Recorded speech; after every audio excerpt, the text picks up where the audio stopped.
Seupang mo tido paglangiti Sia diaro pangurupion ro Lau mangurupia di sida oroki Na jojot na so tarteaan. Selamat pagi, salam sejahtera bagi Bapak, Ibu, Saudara-saudari yang terkasih. Hari ini kita kembali bersyukur buat hari yang baru yang masih Tuhan berikan kepada kita. Kita kembali disapa oleh firman Tuhan, maka kita terlebih dahulu berdoa. Kasih karunia dan damai sejahtera dari Allah Bapa kita dan dari Tuhan Yesus Kristus menyertai kamu. Amin. Firman Tuhan yang menjadi renungan bagi kita hari ini tertulis di dalam kitab 1 Korintus 2 ayat 12. Beginilah firman Tuhan. Kita tidak menerima roh dunia, tetapi roh yang berasal dari Allah, supaya kita tahu apa yang dikaruniakan Allah kepada kita. Demikian firman Tuhan. Bapak, Ibu, Saudara-saudari yang terkasih, bagaimana kehadiran Allah dalam kehidupan kita yang berkarya, bekerja, menuntun, dan mengarahkan hidup manusia tentu tidak akan dapat dipahami, dimengerti, dan tidak akan bisa digambarkan oleh akal pikiran manusia. Apalagi orang yang tidak menerima roh Allah, maka akan sulit memahami, bahkan sama sekali tidak mengerti akan karunia Allah dalam hidupnya. Secara umum, nats ini berbicara tentang hikmat. Hikmat yang dari Allah yang mengajak kita untuk bisa melihat karunia Allah dalam hidup kita. Untuk bisa melihat dan memahami karunia Allah, maka kita membutuhkan tuntunan roh Allah, bukan roh dunia. Karena roh dunia ini akan membutakan mata kita, sehingga kita tidak bisa melihat karunia-karunia yang diberikan Allah. Orang yang berhikmat pasti bijak menjalani hidup dan pandai menyusun rencana untuk memperoleh hasil yang dikehendakinya. Dan setiap manusia pasti merindukan untuk memiliki hikmat. Paulus dalam nats ini merasa penting untuk membicarakan hikmat karena jemaat di Korintus sedang diambang perpecahan dan jemaat di sana sudah berkelompok-kelompok.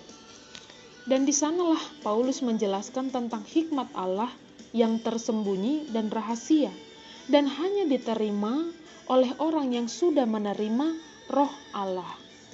Jika orang menerima roh dunia ini, maka hidupnya dan tujuannya untuk kepentingan dunia semata, dan buahnya cenderung jahat, suka menindas orang lain, licik, menipu, dan lain sebagainya.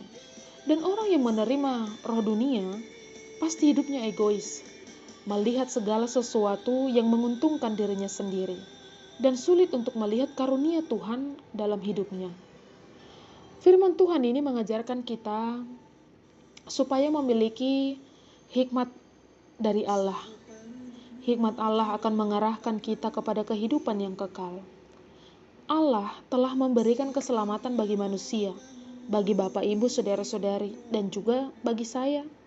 Dunia ini hanya lintasan semata, tempat sementara, dan dunia ini bukan fokus utama kita. Maka mari menerima roh Allah agar kita dapat menghidupi diri kita dengan hikmat Allah.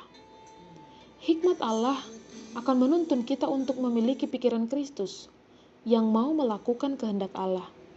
Jika orang memiliki roh dunia, maka hidupnya dapat disingkat dalam 3 huruf SMK: susah, mengeluh, dan khawatir.